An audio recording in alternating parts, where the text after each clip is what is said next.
Hello, everyone. As a librarian, I love to take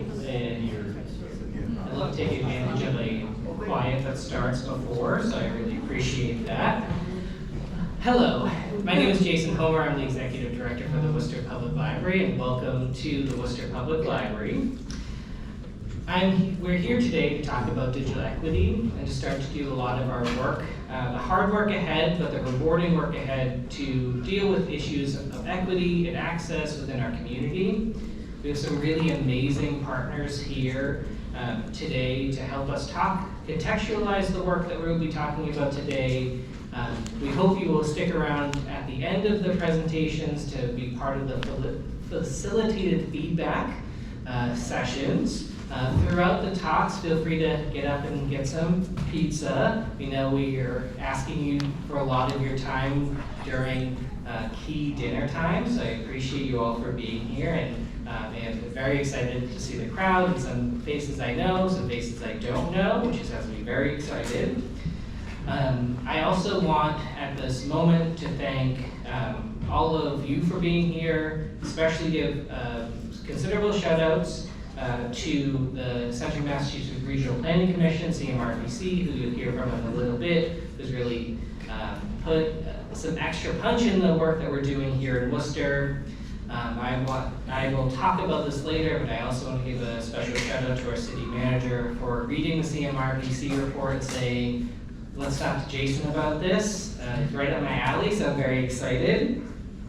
I want to thank Mass Broadband Institute for being here. MBI is going to be a key partner for us in the coming years ahead. And I know that the Worcester Regional Research Bureau, I don't think we have any representatives from them today, but we thank them a lot. Just this past week, they produced a report with the Worcester Public Library focused on access to libraries and its impact on rent burden communities. You'll hear quite a bit about that from me later in this program.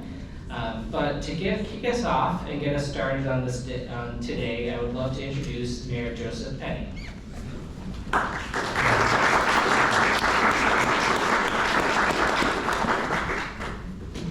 Good evening, everyone. Welcome. Pleasure to be here tonight, and I want to recognize a few of our elected. We have our Senate President Emerita Harry Chandler. You can see Harry also on the board. David LaBeouf. Christian King, the City Council. And of course, with City Manager Herb Batista. I just want to thank the library board, Stephanie, and the board members here today, so thank you all for being here. And Jason, thank you to the library for hosting us tonight. Much appreciated. You know, ongoing work in the community. Couldn't be a great city manager without a better place for this right here. It was the public library. I am grateful for the members of the administration, the Central Mass Regional Planning Commission. Jordan, thank you for being here tonight.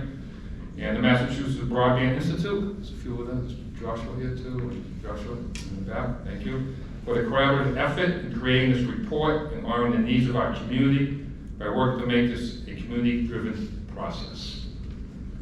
We are in a pivotal moment in history. Technology that once took centuries to develop and improve upon can now be reinvented and modified in a few years. With the quick advancement of technology, it is easy to assume that everyone is advancing along. However, we have learned that our community is not experiencing the same growth and progression everywhere. This report showed us that this city is not immune from the digital divide. Technology is our future, and I want to ensure that our community is moving forward together. It is worth noting that many of the recommendations that came from community conversations did not solely highlight the need for funding. Building and maintaining relationships was a proposed key to reaching digital equity. We have incredible programs and institutions in place, like the library, to serve the community. I believe that connecting efforts and connecting people will be the answer to the issue of connecting the community to technology. As our society continues to emphasize the need for the internet, I hope we can look to solve this problem together, as we have and will continue to do so. I'm looking forward to tonight's conversation to see how we can get closer to digital equity and to ensure that every community has capacity needed for full participation in our society, democracy, and economy. Worcester has always been known for its ability to work together to tackle issues, and I'm excited to listen, learn, and get to work. Thank you all for coming tonight.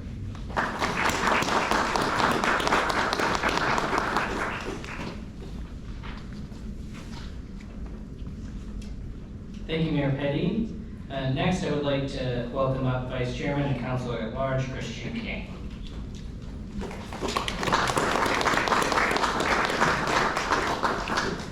Good evening. My name is Christian King, the Vice Chair of the City Council, Councilor at Large, and I've been assigned to be the Chairman of the Urban Technology Innovation and Environmental Committee by Mayor Petty. It's an honor to be here today to speak about a cause that's essential to the future here in the city of Worcester: digital equity, digital inclusion. In today's world, that access is not a luxury, it's a necessity. As a frontline social worker in the city for close to 3 decades, I've seen firsthand the inequities of access to technology, to resources on so many levels. It touches every part of our lives, from education to employment, healthcare, civic engagement. We know that not all residents have that access to those digital tools and resources. And as the mayor mentioned, in Worcester, we are working to change that. Our city's leadership, which you'll hear from today and have heard from, is committed to ensuring that regardless of your lot in life, regardless of your status, that reliability to high-speed internet, affordable devices, and skills that you need to navigate that world will be available, that you'll have those opportunities to learn. It's creating opportunities, fostering innovation, and building a future where everyone can participate fully. Just last week on November 17th, we had representation from the Central Mass Regional Planning Commission, the Office of the City Manager, Eric Batista, at a public hearing where we talked about this report that has been produced. And at that hearing, we put forward a number of chairman's orders, and last night at City Council, those orders were unanimously supported to let the administration know, to let the Office of Eric Batista know how important this stuff is. And we pulled out a few items out of the report to highlight as a committee and the council, looking and pushing the manager to get back to us on strategies that can be implemented to increase competition in the city amongst internet providers, while giving updates on negotiations between the city and Charter Spectrum. We support the manager working with the superintendent of public schools to provide the council with plans to provide more hotspots and enhanced access strategies to the internet throughout the city for our youth, our elders, and all those who are here. We ask for a timeline. We ask for a timeline concerning when public service campaigns will begin regarding digital literacy and healthy device and internet education for our youth and our seniors and our community at large. We also asked for a report detailing frameworks that was recommended in that report for a grant program to help the city fill the gap for providing residents affordable internet after the discontinuance of the Affordable Connectivity Program. And also the budgetary implications. So there's a lot of recommendations in this report, and things cost money. The council needs to be appraised of that appropriately.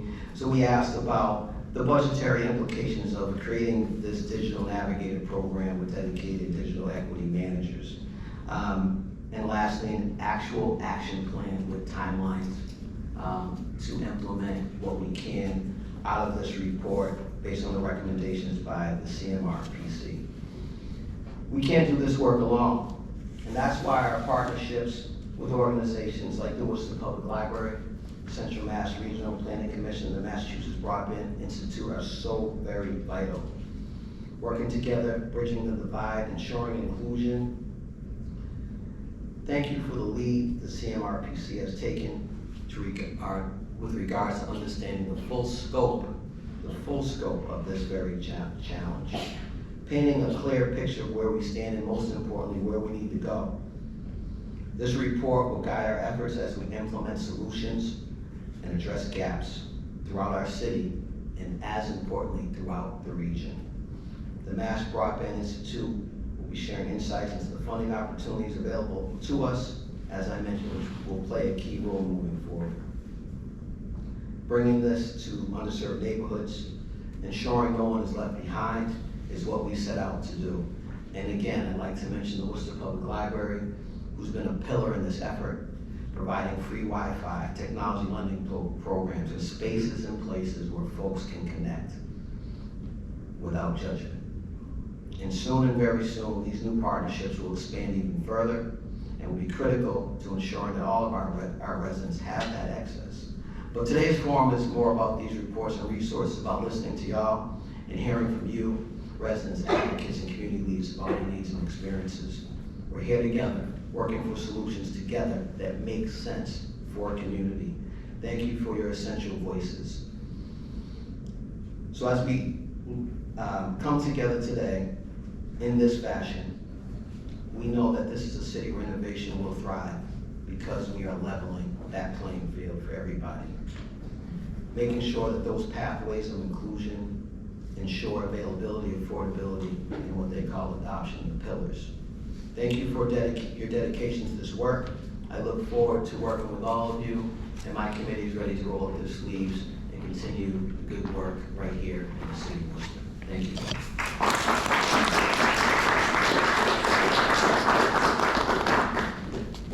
Thank you, Councilor. I will add that the Councilor did not mention he was kind enough at the last meeting, as I jumped up and continued to talk at the podium many, many times. And I appreciate your grace of letting me do that. Next up, I would love to introduce our city manager, Eric Batista.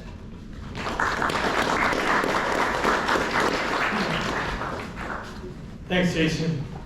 Good evening, everyone. Thank you for being here late night or late afternoon, late evening. For me, it's an exciting moment to kick this off, this new phase of city's digital equity planning. Because for me, it started way back in 2019. This process started for me in 2019. And as you know, municipal government takes a little longer, so we're 5 years later, we're actually here. But as we chart a path to address the digital divide and create real solutions for our residents, you know, digital equity is a priority.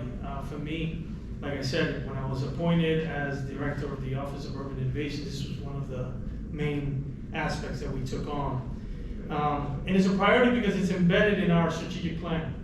We're about to announce our strategic plan to the City Council, and this is one of those elements that's in there as a priority under the goal of affordable neighborhoods. And people may ask why under affordable neighborhoods, because in addition to housing, goods, and other services, affordable and equitable access to internet is key to building a thriving community. Many of us actually take internet access for granted, logging on first thing in the morning to check the news, email, or sports scores, or social media. We spend the day online at work to get our jobs done, whether it's on the internet, sending emails, checking, research, etc. We stream movies and on television or on our devices, television shows without a second thought. We spend a lot of time, and we take that for granted. Some of us, our homes, we talk to things like Alexa or Siri or Google, and we tell them to do certain things, whether it's turn on the lights or open the door or what have you, when you have a smart home. But in Worcester, as is the case in many other cities, it's not that simple for everyone. Many individuals are missing out on more than just email and entertainment. Today, access to internet is critical to finding jobs, starting a business, attending a school, getting news updates, access to medical appointments, making financial transactions, and even connecting with families across the globe. As a community, we need to promote programs that reduce the cost of broadband access and advocate for equitable policies. We need to do that.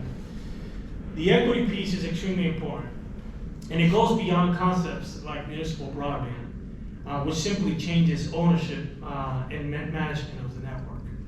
We need to work to make sure that all individuals, regardless of age, status, language, or ability, have the knowledge, technology, and capacity to access the internet.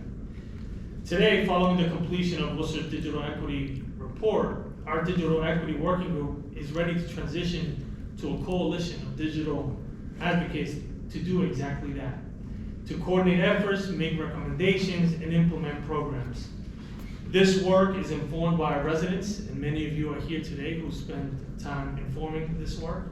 The Digital Equity Report is the result of months of community engagement, including surveys, charrettes, and forums like the one that we're having here tonight. But we know that we have a lot of work to do. We have a lot of work to do to improve the digital literacy and access to affordable internet and digital devices. But I'm optimistic that we are in a great position to do so as a city. There are a number of people and organizations that are here today who have gotten us to this point. And again, I can't go on without thanking the CMRPC, Central Mass Regional Planning Commission, for their partnership in management of the Digital Equity Report. Thank you. Thank you to the Mass Broadband Institute for their collaboration and their, again, $100,000 grant that will allow us to fund hotspot devices, literacy training, and staffing support. But $100,000 doesn't go a long way. We need more than that. And so that's a great start. And we'd love to have even more to fully accomplish all of the goals that are set forth in the report. In fact, we will continue to pursue sources of funding, including the Digital Equity Competitive Grant Program. But all of this cannot happen without people and the staff here in the city. So again, I want to thank Jason Homer and the Worcester Public Library for facilitating the grant application. He was basically voluntold to take this on, as well as for stepping up as a leader in these efforts and to become a hub of internet access and hotspots and digital resources. And if you don't know this, the library serves as that right now. They've been doing it for a long time. They have the Internet of Things program that you can come in and reserve a hotspot, a laptop, a computer, and get the trainings and the skills that you need here in this particular library. So it was perfect to have them lead this effort. I also want to recognize our municipal staff, from my staff, David Quiroa, who spent a lot of time and effort as the government relations manager to really moving this effort forward. And also the working group, the Digital Equity Working Group, for driving these initiatives, the mayor and the city council for their support in the council floor, moving these things forward, and then also for giving me more work to do. And also recognizing the importance of digital equity. You know, we as a community, we recognize that this is important, not just for all of us, it's for the entire residents that participate in our city. One of the things that if you have the opportunity to have access to the internet and check the website, our Instagram, I think we recently launched the Buzz, right? And if in the Buzz you hear that there's thousands of people in this community who don't have access to internet, who don't have access to the things that us on a day-to-day basis take for granted. And so what do we need to do as a leader, as a leadership, as a city, as community partners to ensure that they have access to all of these devices? So again, I want to thank everyone, especially our residents who participated in the charrettes, filled out the surveys, engaged with us throughout this process, so that we can effectively address your needs in the digital landscape.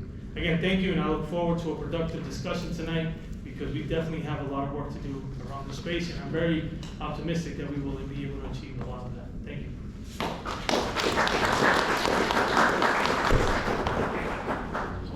Thank you, Mr. Manager. I'm sure that the board can attest that I've never been told to do anything in my life. And you know, for those interested, I think our counselor's still here. $50 million will solve the problem for you. No? Okay, we gotta keep going tonight. So I appreciate that, and Now we're going to actually start to talk about some of the work that's being done, the research behind it, some solutions forward, and hopefully wrap up prior to our conversations together with a small presentation from myself about the work the library is doing. But to kick off that research, I'm going to invite Jordan Hollinger from CMRPC to come up and talk about their work.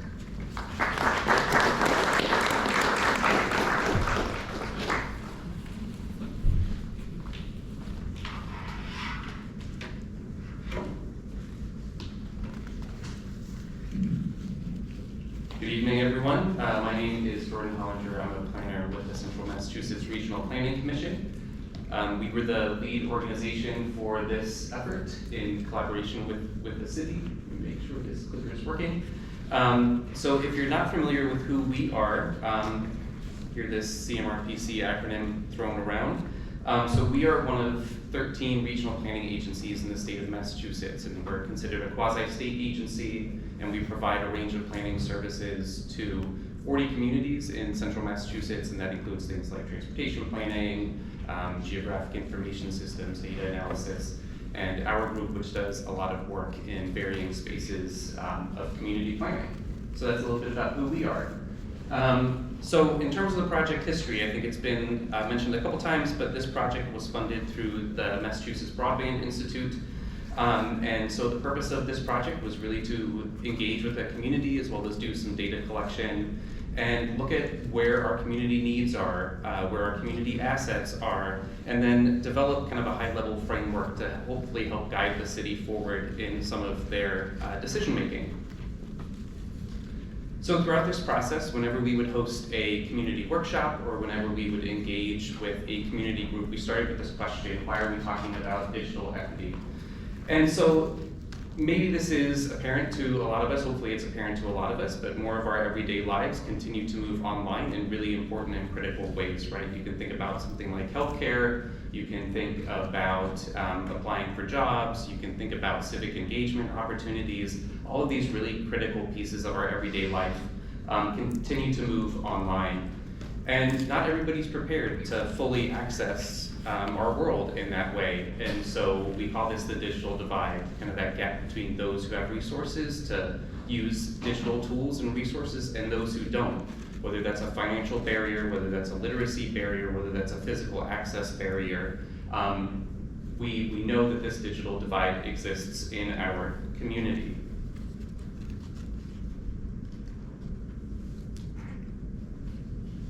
Can I just tell you to go next? Yeah. Okay. The irony of having tech issues.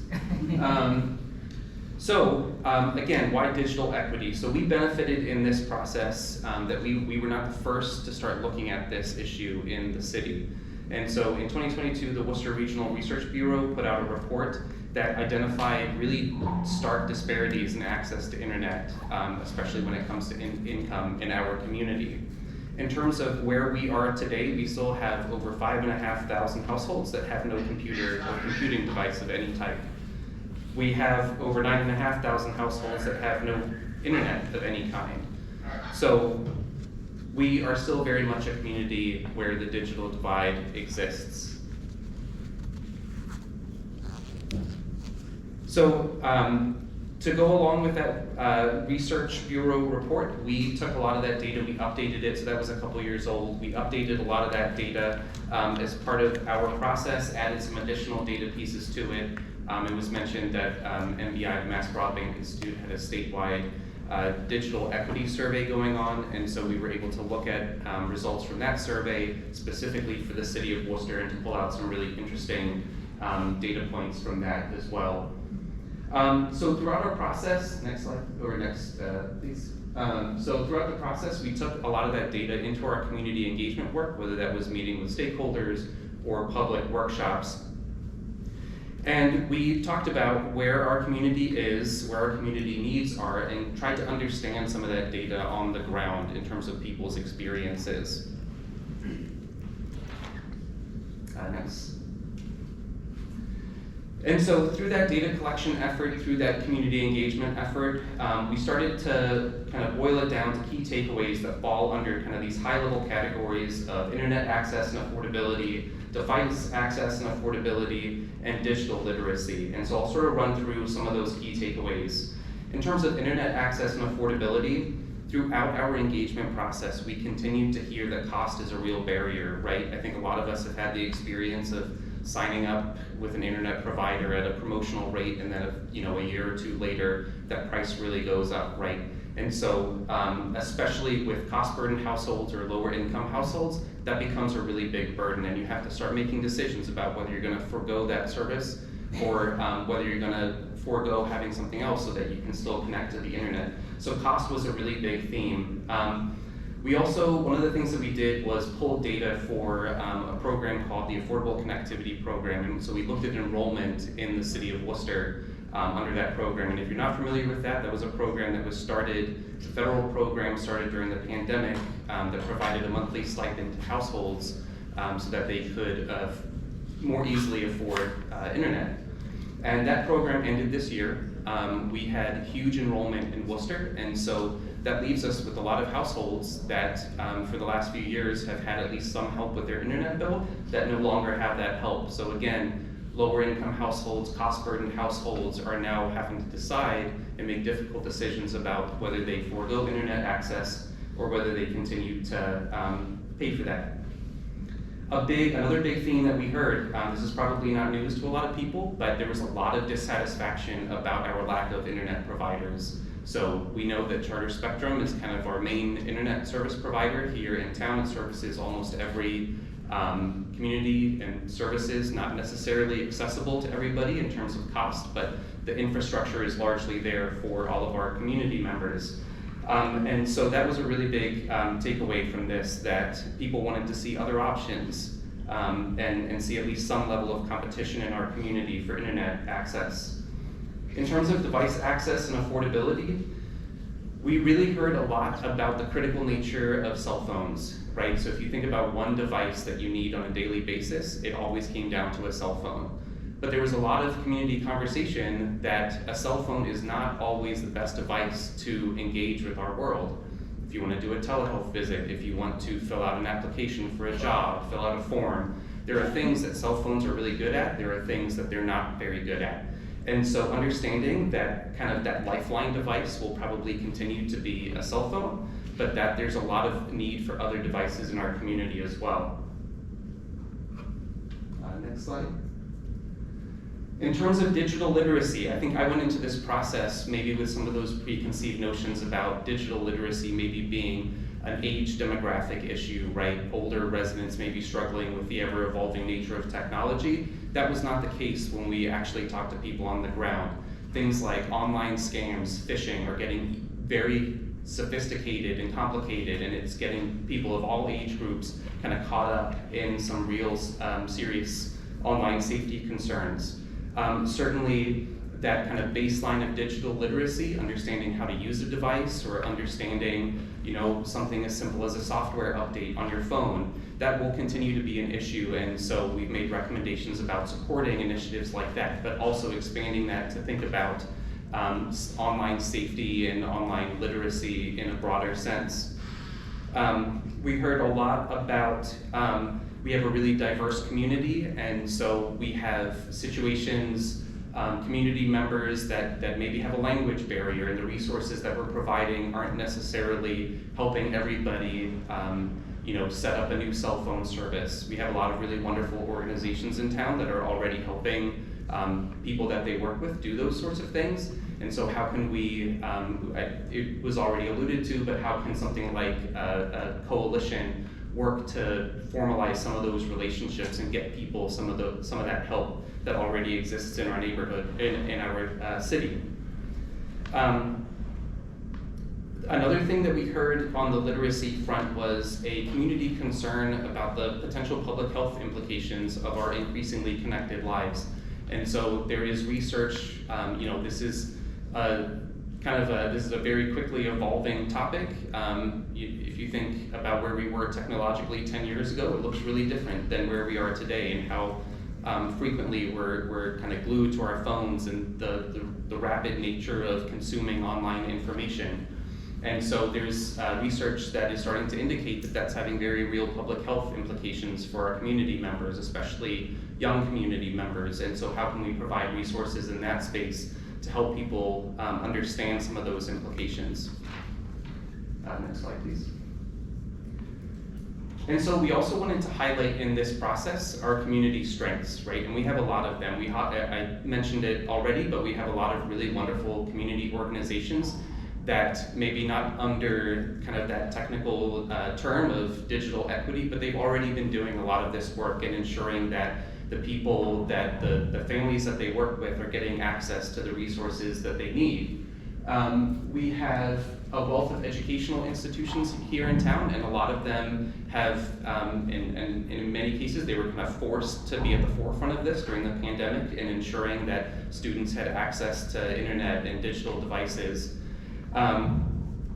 We have, I mentioned, the community-based organizations.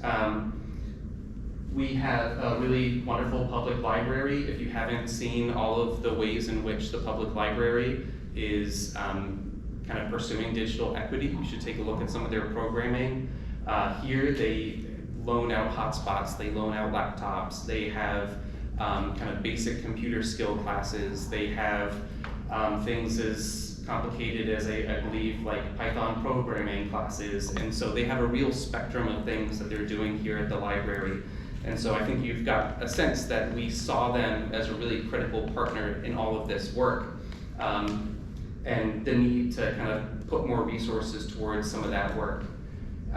We have our public school system, again, was kind of forced into pursuing some of this, but I think they've been doing some on their own too, and ensuring that the students at the public schools have access to, I believe, Chromebooks, and they were a big piece in getting people signed up for the Affordable Connectivity Program when that was running as well. And then we have a really engaged city leadership. I think you've seen that here tonight with the presence of the mayor, the city manager, Councilor King. And there's a lot of passion in this space, and already things are kind of moving to try to work towards digital equity. And so out of this, we ended up with a set of strategic recommendations, and you've heard some of them already this evening. And I'll run through them quickly here again. So our initial recommendation was to create a digital equity coalition. So we've had a digital equity working group that's been convening. They were helping to guide us at CMRPC through the process and connect us with community-based organizations and stakeholders. And so thinking about moving that into a coalition to include all of these wonderful community-based organizations that are already working towards digital equity in their own way. It was already mentioned, but the Digital Navigator program was a really prominent theme that came out of our public engagement process. So people want to see other people in this space, especially when it comes to handling some of these issues of accessibility, affordability, and digital literacy. And so it's not good enough to just have someone that you can chat with online. People want the opportunity to go and sit with someone who can help explain how to use something. I think within that Digital Navigator program, I think it's important to recognize that we heard a lot too about that needing to be a really accessible thing. It can't just be at one location, but the work to try to think about that more regionally and trying to work towards making that person accessible to people in their communities. We also put in a recommendation about hiring what we call a broadband manager or a digital equity manager, and this is something that we've seen in communities across the country start to do, recognizing that digital equity will be an ever-evolving space. It's going to be a quickly moving needle, and it has been a beneficial thing in other communities to have someone actually on staff working towards this every week and thinking about the technical aspects of bringing additional internet service providers to town, staying on the pulse of new data and understanding where our community continues to be. We recommended, especially in light of the Affordable Connectivity Program going away, we recognize there needs to be some level of financial support in our community. So we recommended putting forward a grant program that can hopefully help fill some of that gap left by the discontinuation of the Affordable Connectivity Program. I think given the tremendous resources of the educational institutions in our city, there certainly seems to be an opportunity to create a better partnership there in terms of some of the resources that they have access to. A big set of recommendations in the report focused on the library and bolstering programs that they already have, putting money on the table for more hotspots, more computers, more training programs targeting some of these new and evolving areas of online safety and public health. One of the really interesting topic that came up at one of our workshops had to do with how we can kind of leverage this this kind of increasing throwaway culture that we have with technology, right? I think a lot of us probably update our phones more than we maybe need to. And so can we leverage something like that to start to get at providing affordable devices? And then finally, recognizing that our community continues to be dissatisfied with the number and the quality of our internet service providers, looking for ways to increase the number of providers that we have in town. Over the last few years, we've seen some providers slowly start to offer things like 5G in-home internet. Verizon has started to lay some fiber optic cable in town, but most people still just have one realistic option for their internet service provider, and so looking for ways to increase the number of providers in town. And so that sort of wraps up where we ended our report. I think it's been said, but the work is not done. This is just a starting point and kind of a framework that hopefully the city can use to move the needle on digital equity. So thanks.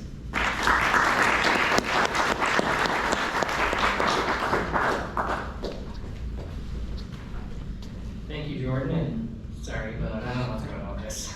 We'll figure it out. Next up, I would love to introduce you to Josh Icken, Director of Program Development at MBI.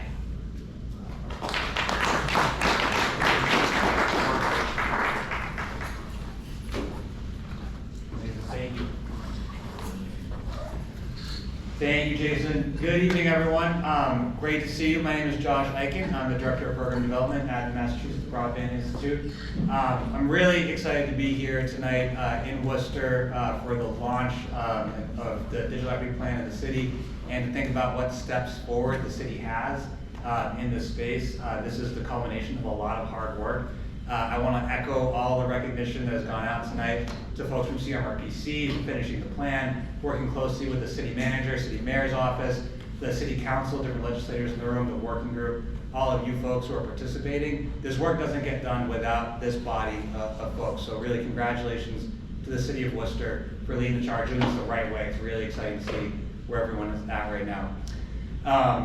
As the slides get loaded up here, so just some context, Massachusetts Broadband Institute is the state broadband office for the Commonwealth. We are overseeing what will become about $450 million in state and federal funds, some of which has gone towards funding the plan in the city of Worcester, as well as the municipal digital equity implementation program, which we've heard about tonight. We also are doing a number of other things in order to bridge the digital divide across the Commonwealth. I think I'll just I'll give you the high level overview. I was waiting for the slides to get teed up here. Let me back up. The city of Worcester is in an advantageous position in order to access those funds, because one of the most important steps in order to finding pathways towards leveraging these additional resources is having a plan, to being able to clearly identify and articulate the needs of any given community. So the things that we heard about tonight, that CMRPC laid out an excellent framework for bringing us towards those strategic recommendations that align very closely with our statewide strategic recommendations and our policy priorities. So we heard about availability, making sure that individuals can access broadband, they have service that's affordable to them. Adoption, making sure everyone can utilize the internet and again afford it, and quality of service, ensuring that service providers are offering broadband service that people are satisfied with. As I mentioned, there's a lot of action in this space right now. There's a lot of funding coming into Massachusetts, some of which I'll talk about. Catherine, you can slide us forward here. Broad picture, we split our work into 2 buckets. We have our digital equity focused work, some of which we've discussed tonight, and our broadband infrastructure work, which I'll describe a little bit more. But really, all of it is designed to support communities achieve their goals overall.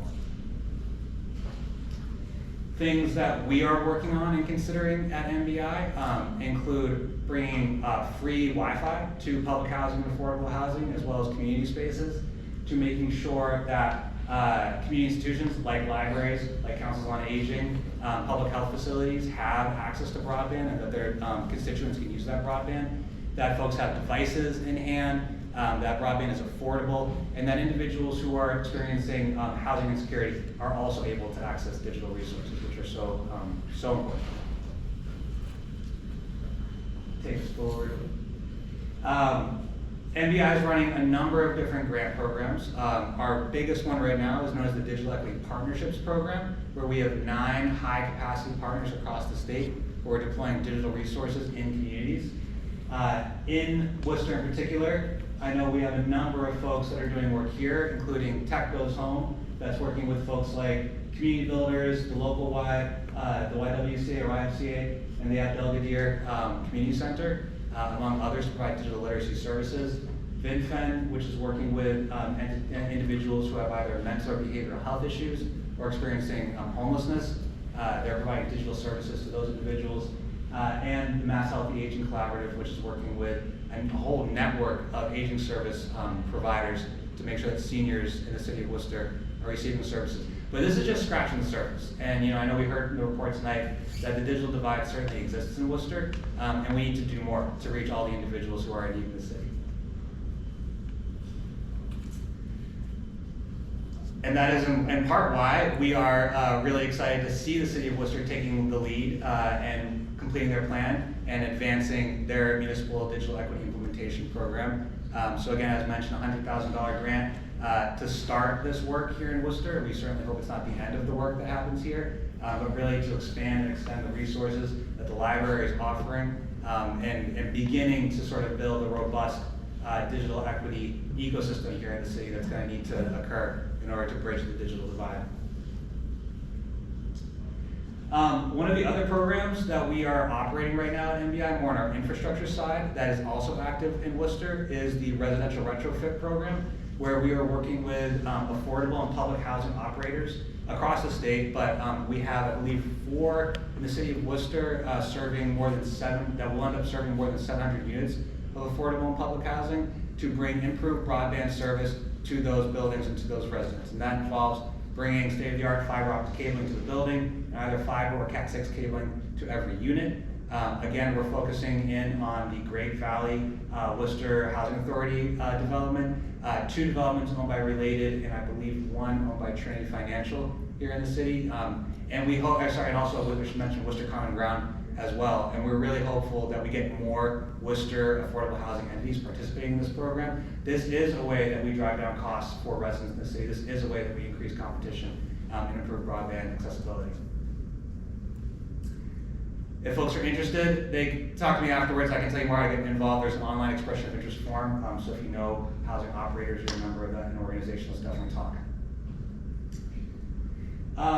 And so what's next for us? And again, this aligns very closely with where the city of Worcester is and why this is the moment for the city of Worcester to think about digital equity and really lay the foundation for more work.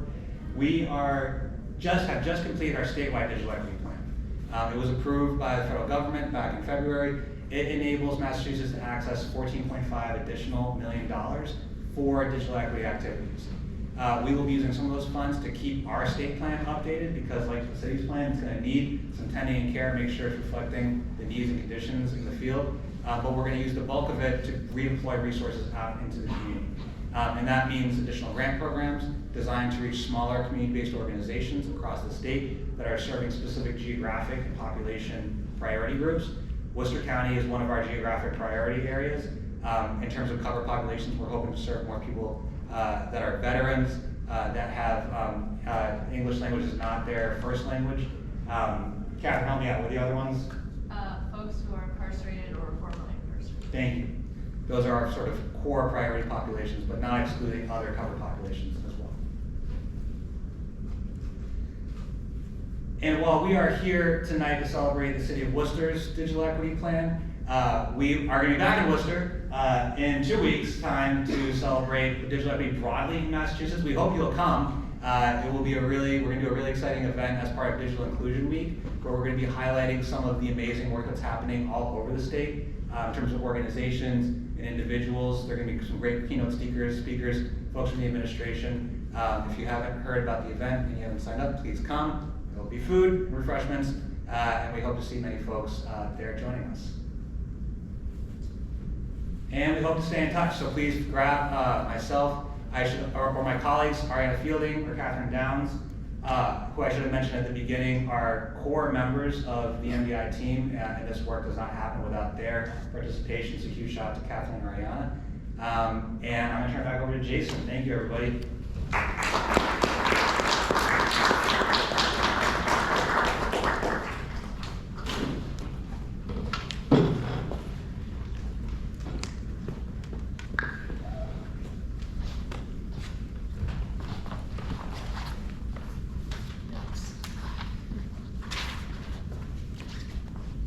All right, we're going with the clicker again. We'll see how it goes, and if not, I'll pull a library staff up to help me. So I appreciate it. Thank you, Josh. Thank you, MBI, CMRPC, for being here today. What I want to do is give you a small highlight of what we're working on here at the Worcester Public Library to hopefully contextualize our forum, the rest of the conversation for this evening. I will go through my slides fairly quickly to give us plenty of time to have those conversations. And so what I want to do is kick off by talking a little bit about why the Worcester Public Library. Now, for me, when I read the CMRPC report, it was so clear, so abundantly clear that this work is asking for a bit better investments in public libraries. And so as we think about, there are little things in my way, but I apologize. As we think about equity and access to technology, for us in the public library space, we had to jump onto the information train pretty early. The moment you could ask Jeeves a question, people started to ask why libraries. And I think over the past 30 some years since that started, we have been able to show our world exactly what the public library can do in access to digital equity. It doesn't seem like it's working right now, so I appreciate you sitting there. Another reason that has us as a key differentiator in this work comes directly from the feedback of the charrettes that address the fact that it can't be one place. And that is one of our largest strengths as an organization. The Worcester Public Library, if you don't know, welcome to the main library of the Worcester Public Library. There are 6 additional branches throughout the city, and we have 2 bookmobiles. And so we have the physical spaces to get to be into Main South, to be into some of the key highlighting areas. I'll jump ahead to see. This is a direct screen grab with no accreditation, sorry NDI, of the map of availability, access, and adoption needs, ranking from lower, the darker the blue, I can think of that color just now, darker the blue, the higher the need. And you can see in that with those gold stars where the Worcester Public Library libraries already exist. And so for us, as we address need, it was brought up by Josh that the work for Great Brook Valley, we have a branch in Great Brook Valley. We hope to have a renovation of that space within the next few years. And so we're well positioned to start actually being the organization on the ground to bring some digital equity efforts to fruition.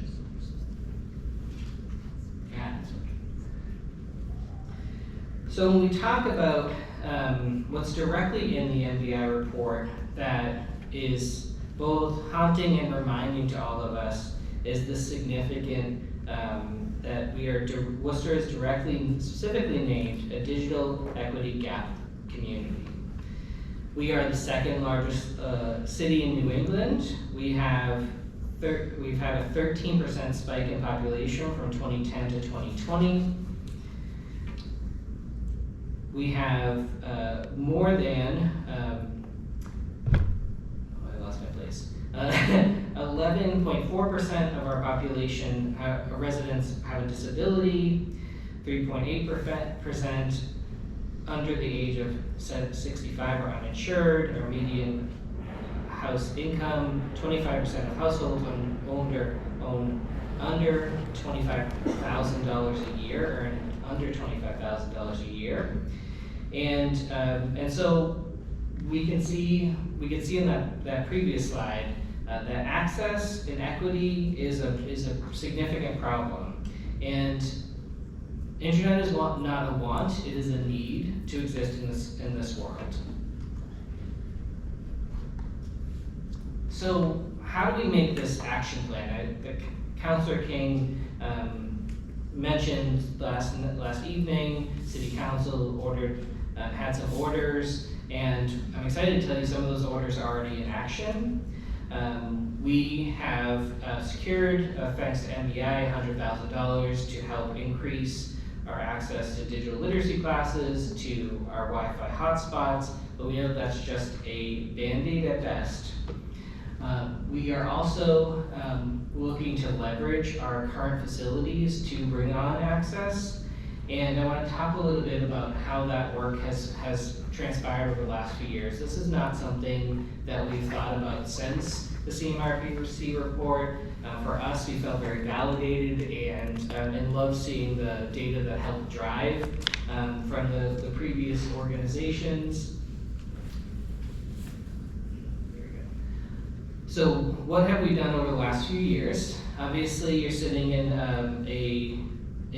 one of the untouched parts of the renovation, but we just renovated in 2021 our main branch of the Worcester Public Library, and we continue to do renovations all the time as we meet with our community and figure out what our community needs.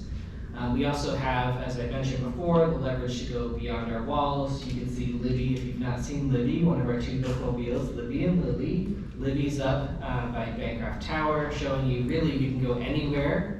I will also mention that I rode in what's called a rumble seat in the back of the bookmobile up there, and that's the scariest drive I've ever had my whole life. I was gonna be buried by books, which seems fitting. We've also, as of this week, we have 5 new study pods up on our 3rd floor. Those aren't publicly available yet. We're still working on all the things. But if you've been in the library the last couple of days, it's been a little loud. And it's been loud because the city funded some new spaces for study. We have 5 new study pods. You can see a picture of 2 of them there. It will have a corresponding laptop and vending machine, so you can dispense we can dispense laptops on the laptops for anything from telemed in those spaces, private conversations. The brochure says 4 people. We're going to tell 2 people because it will be a little tight with 4 people. It is sound dampening, which is really useful for private conversations that need to happen. And so that people can have the access to spaces, whether that's, we see people every single day in the library do job interviews, have personal conversations, including conversations around Alcoholics Anonymous, which didn't seem like it should be open in the public. Those were one of those. And so every day we watch people at 9 a.m. when we open our doors, we watch a horde of people walk in, and most of them instantly run to one of our computers. Last year, we had over 65,000 uses of our public computers at the main library, and so we know that access is needed.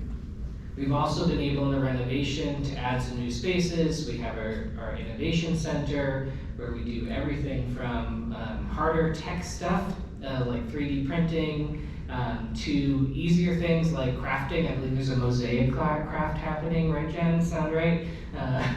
And then we also have a digital studio, and our digital studio has 2 Macs and 2 PCs in it, librarians sit down and train people in digitization. So if you have that VHS of your wedding and you want to preserve it, come see us. We've also looked to expand some of our access lately. Over the last 2 years, we've launched 3 new library lending kiosks that you can see me and the mayor at the YMCA on Main South. Next to one of those 3, there's one at Union Station, one at the Senior Center, and one at the YMCA. And again, a fun bookmobile. That's when we took the bookmobile to Holy Cross.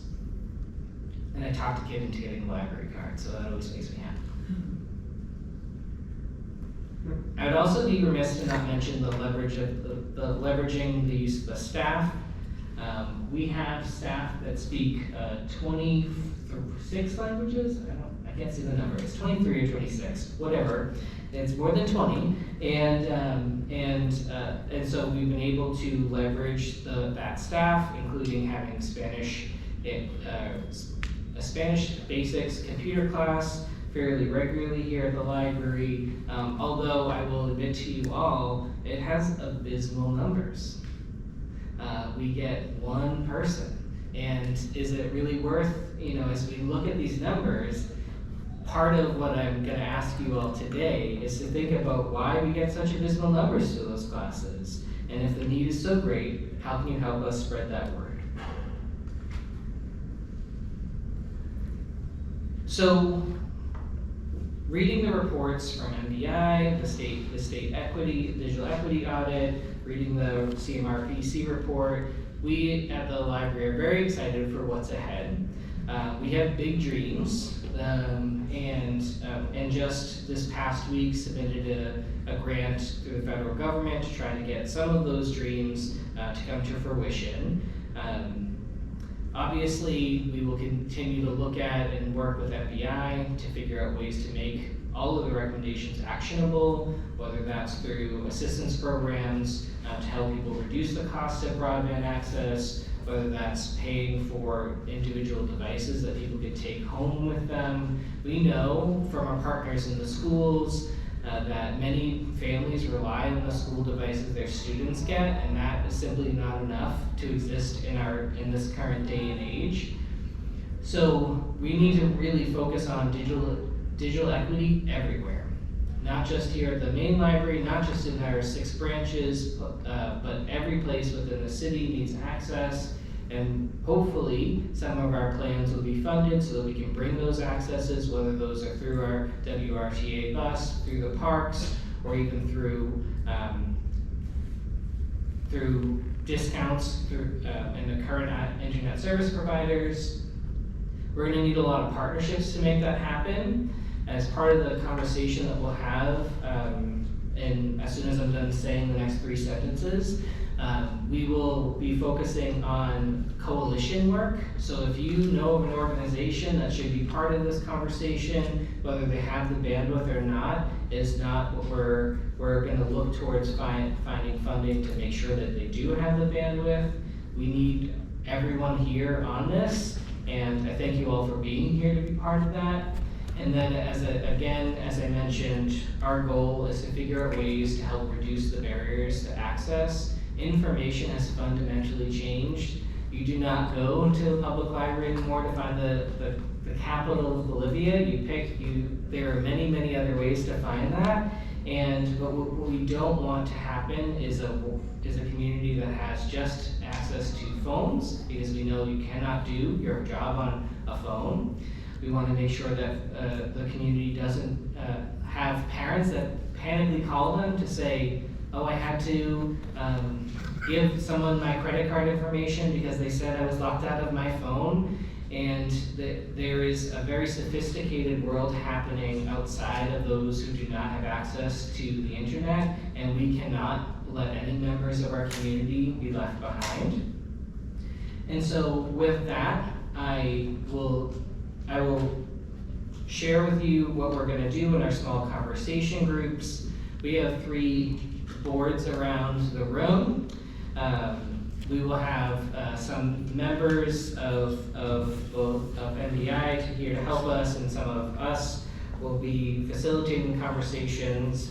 When we look at our needs and the reports coming out, they function around access, affordability, and literacy. And so what I would love for you all to do is, if you have any feedback for any of those three pieces, we're gonna focus over here at this board on coalition building. So if you have ideas of who should be involved, come on over here. You do not have to stay at the same place the whole time. Encourage you to walk around. There's some more pizza. There's plenty of soda. Is that Orange Crush?